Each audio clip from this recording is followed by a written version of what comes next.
In the name of the cosmos. Hi, Moon. What? You're with the Sun and Mercury? Talking about divine purpose? Boy, I'm glad Mercury's there to sort you out. The darkened moon merges with the sun in the very early stages of Virgo at 0.52 degrees, where it encounters a very powerful ruler, Mercury, helping to deposit our emotional lens with logical thinking, with discernment, helping us to connect with what is truly our soul's desire. Welcome to In the Name of the Cosmos. My name is Siri Prakash. I'm a Vedic astrologer, and in today's video we're going to take a look at the new moon cycle of September, and then we're going to take a look at sign by sign to see what's occurring for each and every one of us. Now in today's video we're going to take a look at reading the chart looking from the new moon cycle, and the new moon being the ascendant. And this will give us an indication for us all what we can expect, and then we'll take a look sign by sign at the end of the video to discover more what will happen for each and every one of us. So if we look at the new moon in the sign of Virgo, we have Jupiter in the 4th house from it. The 4th house being this place of our private life, our inner world, the place where we go to really connect with ourselves, where we feel really safe. It's the place that nourishes us. It's also the house of home, of course, and it's a house of family, and it's a house of mother. But it's really this inner world, this private world for most of us. And then we have in the 5th house from the moon, the place of our previous life karmas, the place of where our dharma is, right? It's the place where we create things that we love. So it's a place of children as well, but it's also this place of whatever it is that we birth, whatever it is that we bring into the manifest world, right? So we look at these key planets as well as looking at from the new moon. So the new moon, when it arrives into the sign of Virgo, it actually comes into the space where it's been really charged with a very empowered Mercury, who's exalted in his own home. Now Mercury's on his way out of the sign of Virgo, but before he leaves, he's depositing a lot of positive energy into the new moon. And the moon and the sun are in a very special lunar house known as Uttara Phalguni. And Uttara Phalguni is ruled by Aryaman, the mother of all gods. It's the 3rd son of all gods, right? And it's this star that where Shiva and Shakti were married, right? So it's this uniting of the opposites, this contract with something that is connected with our soul's purpose. This is a big part of this new moon's lesson for us. So it's looking at how we can unite with ourselves by really connecting with our soul's desire, the desire of what we want. Because in this time of Virgo, it also just moved into the sun, just moved into the sign of Virgo. It's really this analyzing and looking at, okay, where is the state of my life? Where it is that I am placing my energy? What makes me happy? What should I be doing? And when the moon comes through a sign ruled by Mercury, it does quite well, because it helps to give containment and structure to our emotional lens, our desire, right? So it helps to bring it into a focus. Okay, this is what you need to do. It's the opposite when Mercury goes through a moon's house, right? The Mercury does not have a good relationship to the moon, but the moon has a great relationship to Mercury. Mercury can't see through the emotional body of the moon, but the moon does really well to get structure and clarity in the sign of Mercury ruled, especially Virgo. So in Gemini, it's a little bit more playful and experimental, but here in the Virgo owned house, it actually becomes very structured, very powerful, and clear with what it wants to create. There's a couple of things we want to take a look at. First, we want to look at that the ruler of the house, Mercury, is present in this new moon cycle, right? So he's been in a state of exaltation as he's been transiting the sign of Virgo, and he's preparing to leave. But before he does, he's depositing a lot of power into the moon, giving it a lot of structure, giving it a lot of clarity, giving it a lot of uplift, right? And it's also present in this lunar house known as Uttara Phalguni. Now, Virgo is the solar house, and nakshatra simply means the lunar houses, right? So we can think about the houses as being these containers of where consciousness becomes activated, right? So it's not activated until a planet comes into it. So this is the energy of the planet that comes through, and then it gets activated by the consciousness of the nakshatra, right? And in the Vedic system, we look at from both the sun and the moon, because the sun and the moon, they're a team, they work together, and we want to see how these energies blend and harmonize with one another. This is a big juicy part of the Vedic system. And then we look at, from the moon, we have Jupiter, who just went direct on the 13th of September, where he's very powerful, where he's very strong. And fourth from the moon is the place where we have our inner world, right? So it's known as a place like of our house and our home. It also relates to the mother, but this is just one part of its meaning. It's really our private inner world. So here, with the moon being activated with a very logical, discerning, kind of critical, in a positive way, like activated intelligence, it's getting juice from Jupiter, who's wanting to connect with something higher, with something that's with a deeper wisdom, something that is outside of your normal intellect, something that helps to raise you, right? This is really what Jupiter is helping also to deposit the moon with. And then fifth from the moon, we have Saturn in the sign of Capricorn, in the fifth house from the new moon. And this is where we can feel a little bit of restriction, but simply when we look to the higher octave of the teaching of Saturn, it's really wanting us to work for the attainment of our desires, the things that we want to birth, right? He wants us to work for this wisdom and not just be spoon-fed by others who are giving us their opinions and what they think we should do and how we're going to get it. Saturn is really looking to us to say, you need to find your own internal wisdom, and you need to take this to navigate your adventure vehicle to deliver you to your soul's purpose. This is the point, because Saturn is not restricting, he's making us work for it, right? And the moon and Venus, these are planets that prefer things done with ease, and this is why we have sometimes this experience of challenge with Saturn, but we need tough planets to actually deliver us to our highest destiny, because that's actually what Saturn's duty is to put us through the test, to also help deliver us to our highest destiny. When we look to his a higher octave of teaching, this is what he's bringing to us. So in this fifth house of like our past life deeds, the place of our dharmic path, we have him retrograding. He's actually stationing in this moment. He's starting to prepare to go forward at the end of the month. So he's a little bit tougher and a little bit stronger, but he's just wanting you to flush out what it is truly that you want. That's really true. That's not an inspiration. That's not dictated by outside forces or your family or the environmental situation, but really, what is it that you truly want to do?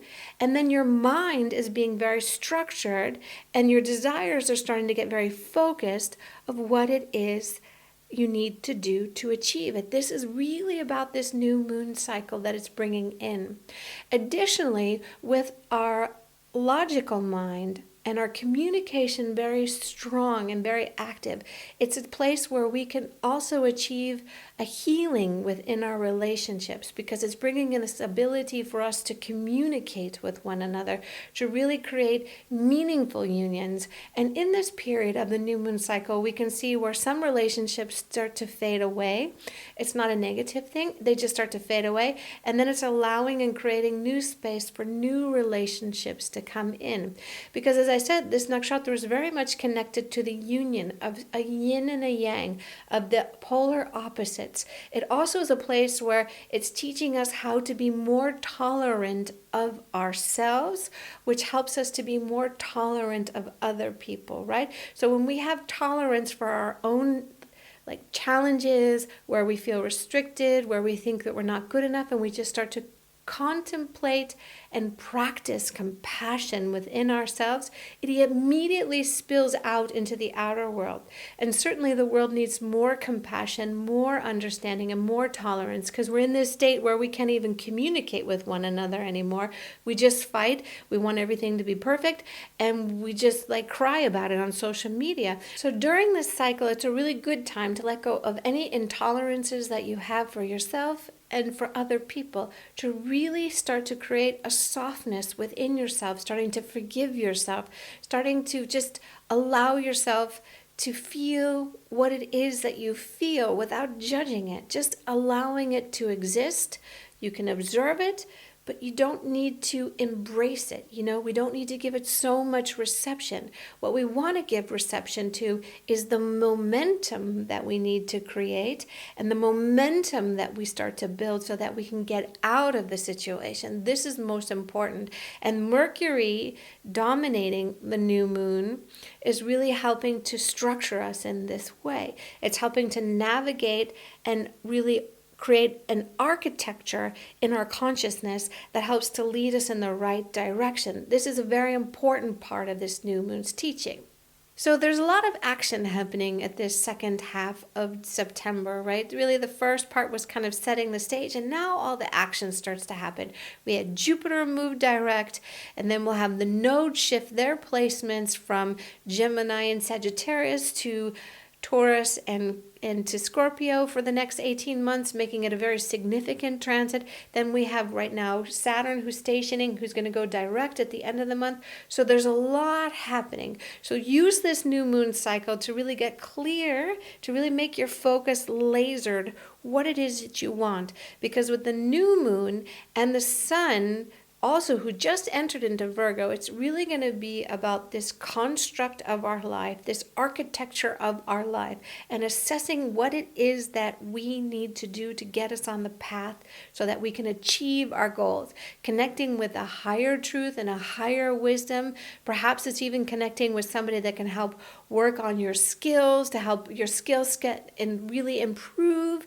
Maybe it's about you helping others with your skill set, sharing your skill set with another person, and then Saturn really making sure that you're earning the success that will come to you in 2021 when you put in the effort behind your soul's desire. Now let's take a look sign by sign to see what's occurring for each and every one of us.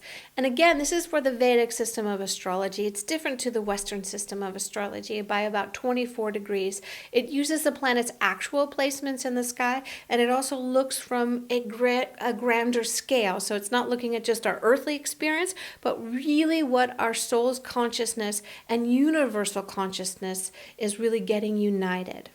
So for Aries, this is occurring for you in your 6th house, and you have your first house ruler retrograde in your first house. And then you have Jupiter aspecting your ruler in your first house. So this is quite powerful for you. You've got Venus in your 4th house, and Saturn is stationing direct in your 10th house. So for you, Aries, this is a very powerful transit. It's very great for your career. It's really great for your work. It's really great for you to get connected with what it is that you want to do. Maybe you want to shift in your organizational structure, or maybe you want to create new business for you. But this is an excellent time for you to really start to organize and structure your career path and what you need to do. It's important that you share your skill set with other people because you're very empowered. You have a lot of energy, a lot of juice right now. So really reach out and help other people. So here we can see through the 6th house with the moon there and the sun there. It's really about putting this effort and work into your workplace, and with Saturn in your 10th house of career and your first house ruler there, it's really giving you a lot of energy. So make sure that you expand into sharing with other people, and this will also bring you great rewards in 2021. Get clear, get anchored, do the work, be a little humble, because Aries can be a little bit very into the much to themselves. So be a little humble, see how you can serve others by sharing your abundance of your clarity and your energy. So for Taurus, this is occurring in your 5th house. And you have Mars transiting your 12th house, and then you have Jupiter in your 8th house. and you have Saturn in your 9th house. So actually through this you can see that your creative projects and your dharmic projects, like this place of where you're connecting with your path, starts to unfold and become clear, and you can get material rewards from this now. With Jupiter in your 8th house, there's a lot coming through about what your gifts really are, because there had been a sense of unclarity, of figuring out and like kind of strengthening your legs within something that you're newly discovering. You can be rewarded through your service with people who are younger than you. So if you're in a position to help people who are younger than you, this will also give you a lot of gain and a lot of satisfaction. You can feel that there's perhaps somebody within your intimate circle that you feel is maybe not fully supporting you, but this is not actually true. It's just something that you're feeling insecure within yourself, that you kind of need to kind of take this crook out outside of your spirit inside. It's not happening outside of you. It's kind of this fantasy of your mind inside. So you're in a good way with your creative projects. You're in a good way of receiving some unexpected material gains. And you're in a good way, once your ruler moves out of the sign of Cancer, you'll start to feel better in just a matter of a few days, because your ruling planet Venus is not having the best time right now. But it's a good cycle overall for you. Gemini. So for Gemini, this is occurring in your 4th house. Your 4th house of what nourishes you, your inner world. It's your home place, right? It's also the place of the mother. But most often it relates to our inner world. It's this place where we really let our hair down, where we really allow ourselves to be. It's our secret inner world. So when we come into our home house, we all naturally just relax, right? So this is a period of you coming into your space within your inner world, becoming really clear of what really inspires you. Your creative projects can really flourish right now. There's a lot of activity with this right now. Your community is also really growing and flourishing, but you're also a bit argumentative right now. So you need to watch out for this, not to make too much pressure within your relationships, particularly those who are in your business relationships. Your partner can sometimes take it from you. This is not more the issue. It's more that those who you are connecting right now. What I'd say a big remedy for you, Gemini, right now is to sing a lot, because there's this tendency this time of this new moon cycle where you want to have to say a lot and communicate and just like blah, blah, blah, blah, blah. But sometimes you say things just to say them and you're having fun and you just like drop like they call it a truth bomb or whatever.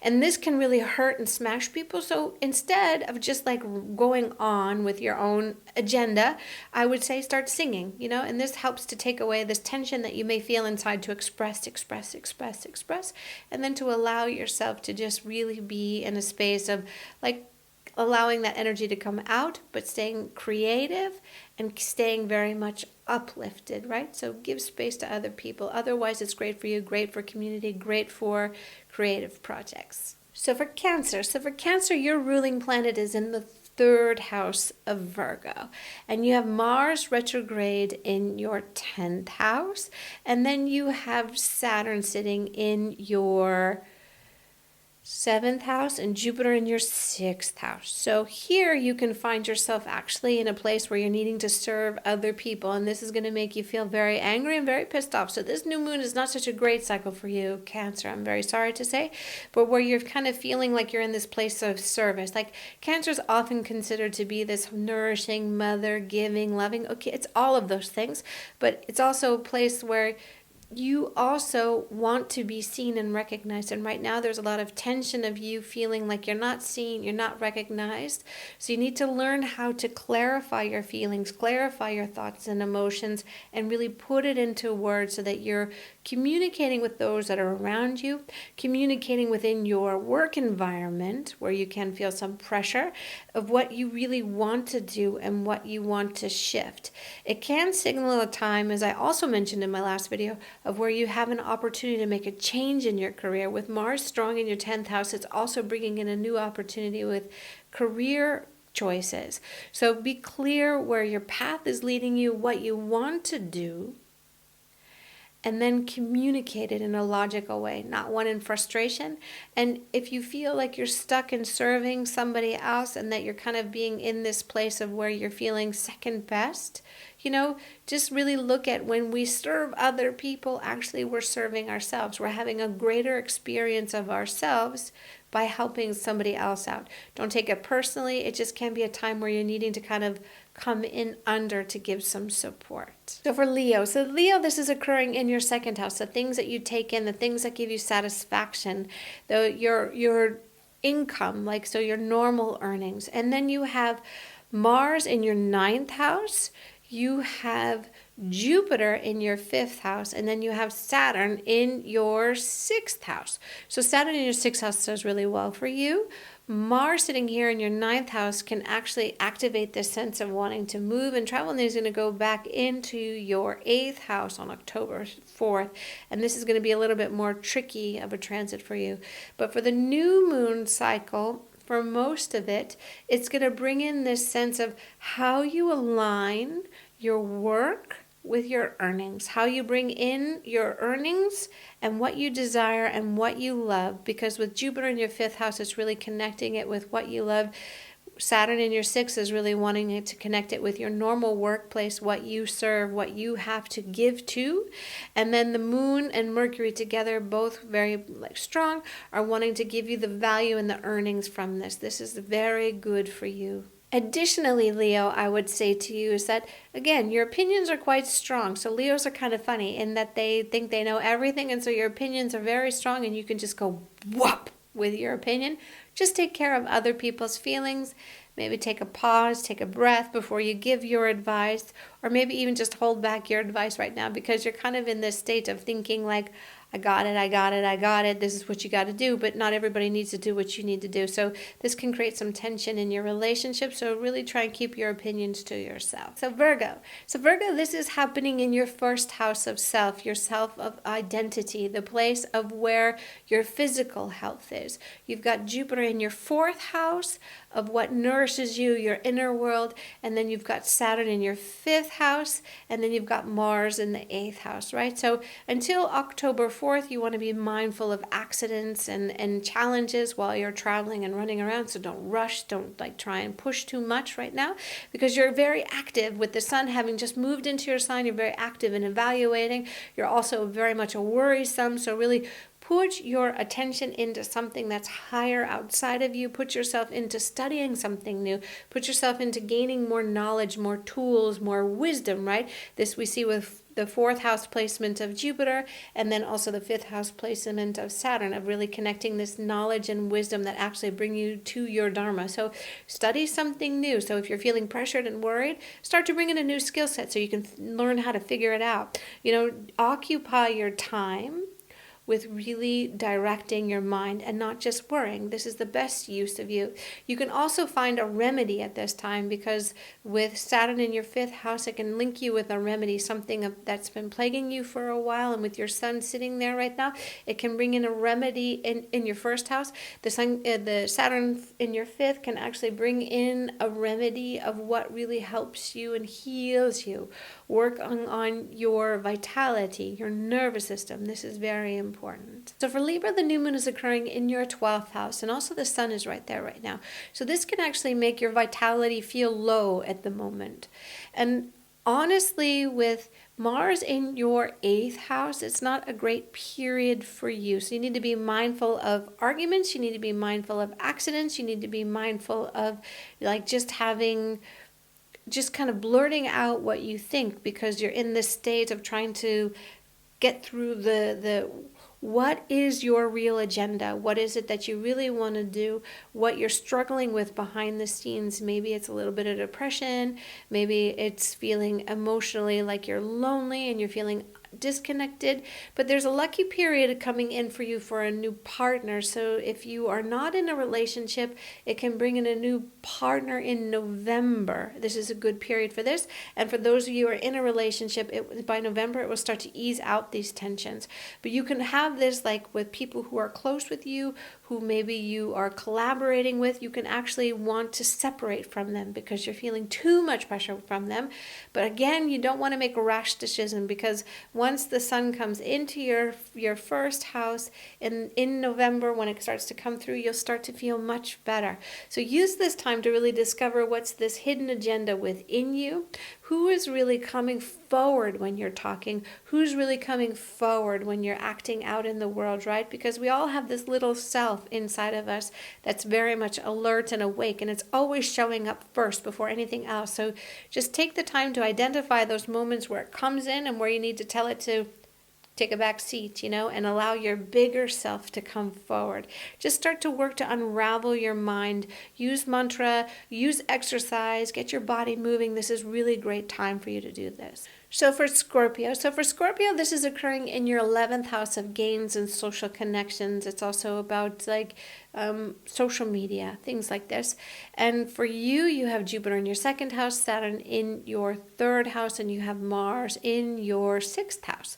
So right now you can actually gain through your connections with other people. You need to work on building your communities. There seems to be also a theme where you're needing to go back and relearn and really work on your skill set right now. It's going to be a theme through the end of the year where you need to really get your skill set kind of revitalized, revamping them, making them like anew, accustomed to the changes within the work and maybe within your work environment, reflecting the changes in the world. But you're needing to put an effort to really refine your skills right now. This is going to be a big asset to you in 2021. And then through your connections, through your community, will help to carry you. This is really where your mind is how you build community, how you build connections, and how you gained from it emotionally and psychologically. Because you're a very empowered sign, you know what you can do. You have actually one of the most powers of all the zodiacs. So it's not about you feeling strong outside of yourself, but this need to create a community that actually helps to nourish you, where you have people that actually you feel have your back. This is going to be a big theme, as well as really working on your skills so that you can apply them in your workplace, because this is going to be a big demand for you. For Sagittarius, the new moon is occurring in your 10th house. You have your ruling planet, Jupiter, in your 1st house. You have Saturn in your 2nd house. You have Mars in your 5th house. And you have Venus in your 8th house. So for you, actually, you can feel a lot of pressure right now. So with your ruling planet having just gone direct, you can feel a lot of weight on you about what it is that you are actually pulling through, like the weight and the burden of what you've taken on as responsibility, or that you feel pressured by the responsibility that will come to you, that you see coming to you. So you right now can actually feel a little bit overwhelmed, but this will pass really in November. So just hold tight, because even though your ruling planet has come home, he's still working at his kinks right now. And so he's not fully yet really empowered. Ketu will move away by the 23rd of September, right? And then Saturn in your 2nd house will start to move direct, right? So, and then once Venus moves out of your 8th house and moving into your 9th house of Leo, it will start to make you feel more energized, more juiced up, right? So don't get overwhelmed with the burdens of the tasks that you have to do. Just hold in tight, keep in there, and you'll be fine. So for Capricorn, this is occurring in your 9th house. So you have Jupiter transiting your 12th house, you have Saturn, your ruler, in your 1st house, and you have Mars in your 4th house. So what this means for you is that you're going to be really focused on solving a mystery. So you're trying to solve a mystery. There's something with a mystery that you're trying to figure out in your lineage to help give you clarity about who you are. But when in actuality, what you need to discover is your spiritual path, your dharmic path. It's not about going back in history, it's about going forward in the future, right? So you need to look for something that helps to give you a practice every single day that's attached with where your heart sits, where you can put your effort into it, that really pushes you forward and carries you forward. Because this discovery, you will see the results of it will be empty, and you won't find real happiness there. You'll just have this sense of like, okay, now what do I do with it? And feel a little bit lackluster, a little bit like unfulfilled. So you should look in this period of 28 days of what can you relate to that helps to uplift your heart, that you can connect to. If it's through chanting, if it's through singing, if it's through prayer, if it's through like walking in the forest every day, whatever it is, you need to find to connect with something greater outside of you. Being in the nature is a great way to connect with something that's outside of you. So it doesn't have to take shape and form in yoga or this practice, but you need to actually uplift it with sound, and you need to uplift yourself with movement. This is really key for you, Capricorn, in keeping your vitality and your mental perception very strong right now. This is very important. Try to connect with a lineage that's greater than the one that you came for, is the message that I'm trying to give you. So for Aquarius, this is occurring in your 8th house, your 8th house of the unseen. And you have Jupiter now direct in your 11th house of gains. And then you have Saturn transiting, actually stationing quite now in your 12th house. So he's stationing to move direct for the end of the month. And then you have Mars in your 3rd house of competitors and courage and colleagues and things like this. So for you, you need to really give thanks to those who came before you. Isn't that interesting? You need to really give thanks to those that came before you, to really recognize your place of where you came from, all that you've learned, and then learn how you transform that into Dharma, how you learn to transform that into your path. You need to give your gratitude that something really beyond your understanding, because we're in this time of the Pitris. So the Pitris is not just our bloodlines of our ancestors, it's also our astral lineage, so the lineage that we choose to follow. So right now you need to give thanks, and you need to give honor, and you need to give homage to that came before you, really putting that forward first, and then it brings you in the reward through this connected space. It's this union of this divineness of you with something that's greater outside of yourself, that may not be your bloodline, but that brings you this infinite wisdom, that gives you this momentum and this charge of movement forward. This is the best use of your time in this 28-day cycle of the moon. Also, too, it signals that friends will be coming to you, right? So right now you've had this experience really a lot in August and for the very beginning of September, where you felt really like you had no one there. But you'll start to see friends coming back into your life, that they start to reappear, that they weren't gone, but that they're just becoming more present right now. So you'll start to feel enriched by them, feeling their love and support. So it's actually good for you, Aquarius. Pisces, this is occurring in your 7th house of partners. You've got Mars retrograde in your 2nd house. You've got Saturn in your 11th house stationing to go direct, and you have Jupiter in your 10th house. And this is actually a really beautiful moon for making connections, for making alliances, for forming commitments, for really working out how this polar opposite, even if it's not through partners that may be intimate, but how this polar opposite of you with another can still be harmonized and brought into union, where you can really see both sides, the dark and the light, and then uplift them, right? So it's this creating this connection through your purpose of yourself, this relationship with yourself, this partnership with yourself. It's actually quite nice for you. Also, I would say that it's a good time to work on your speech, right? So I have seen with the Pisces clients that they've had challenges with their speech a lot this summer. So it's also about you being able to speak, about you being able to really be clear with what you want. With Mars in your 2nd house, it can have made you a little bit rough with your speech, like when in its retrograde. And then when Mars comes into your 1st house, it's really going to bring in a lot of clarity from October 4th about how you're communicating and how you're putting yourself forward, what you value in speaking your mind, with your 2nd house ruler coming into your 1st. So right now, through this new moon cycle, it's going to want you to work on your speech, how you're communicating, and how you're bringing out what it is your desire is, and it will connect with partners. It's actually a very beautiful new moon for you. It's a very powerful one for you. I would say also that you can also get a payback of loans. So money can come back to you that maybe you thought would never come back. That maybe you lend somebody money, or you get something back from the government or from a claim, something, but you can receive money during this new moon cycle. I thank you very much for joining me in my video today. Please like and subscribe and let me know if there's other things that you'd like to hear about, what you'd like to know. I'm very interested to interact with you. I wish you the most blessed new moon, the most blessed end of September. Use its momentum to really connect with your soul purpose, to really find your divine direction. Use the momentum of all the planets with their energy, even though they feel tough and we feel suppressed. Really use it as momentum to really bring the totality of your being. Unpack all of your challenges. Look at them and just let them go. Allow them to be there, but just keep moving on. Don't magnetize and give reception to the challenge, but just change your perception to the challenge. Then you change your relationship to the challenge, and then you're successful. Something up.